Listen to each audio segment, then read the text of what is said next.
Rivers State APC caretaker chairman Tony Okochan has reviewed the real cause of the rift between the FCT minister Nyesom Wike and the Rivers State governor Fubara. Now, I will share you that video according to the interview that was granted to him by Nigerian Info. Take a look and listen to this, and don't forget to subscribe to this video, share this video, and drop your comments. Watch this. There were agreements that were reached before the decisions the FCG minister, then governor, made. In politics, you don't give us everything without having a negotiation. There a corresponding negotiation. So that is what is on. And the governor accepted. I was with him. I visited with him. Okay, I was with him, but only the two of us alone. And he confided in me that there were two decisions that he took that ran counter to the agreement he reached with the minister. And I said, fine, I think I'm happy that you have identified this. Now go and discuss it. I don't want to know about it. I wasn't there, so I shouldn't know about it. Now that you have identified that there are two decisions you took that ran counter to the agreement you could reach, okay, go and discuss with him and get this matter around. That was at the very embryonic stage of this trouble. You can ask him, and I'm speaking in public here. You can ask him. So it means, of course, on his own. So is it possible that the governor perhaps have seen that decision to be detrimental to Rivers people and thought to take a different route? If that was the case, should it be wrong? I wouldn't know. But if listen, Andy, if I wouldn't know what the decision, I wouldn't know what decision he took that ran counter to the agreement. I didn't know. I told you that I didn't pry. I didn't want to know.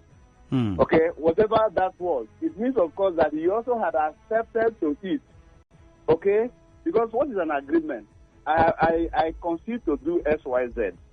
So at every twist and turn, don't veer away or veer off that agreement. Except the only people that can do that are people who are very unreliable. Okay, just the same way he's berating what the agreements he reached with the president that he assented to. Well, he said this document signed is not a constitutional document, and many would say that is not wrong. At what point did he know that it was not a constitutional document? At what point did he know that it was not a political constitutional document? Is the document a constitutional one? When he spoke.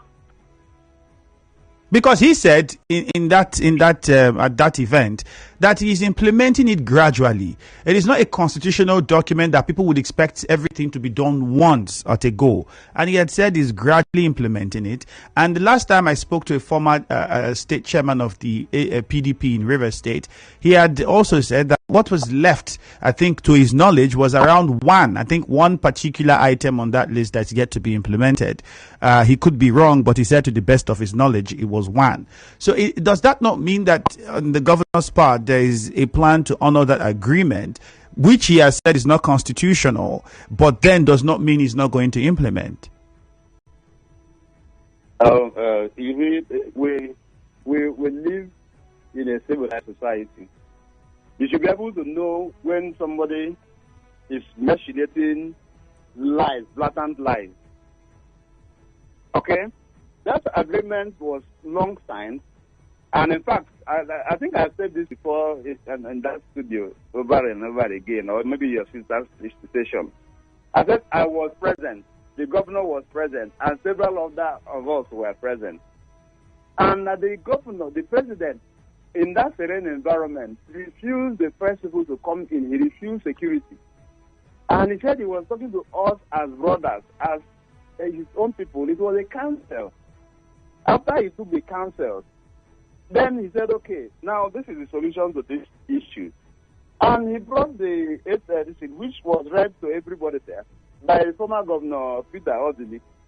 And after that, the president asked Mr. Governor to respond. Mr. Governor responded and thanked Mr. President and assured Mr. President that not even a letter in that agreement will he not obey. So what is it? What Was is there a it stipulated time given to the governor to implement the agreements in that letter? Was there what? A stipulated time frame given to the governor to implement those agreements?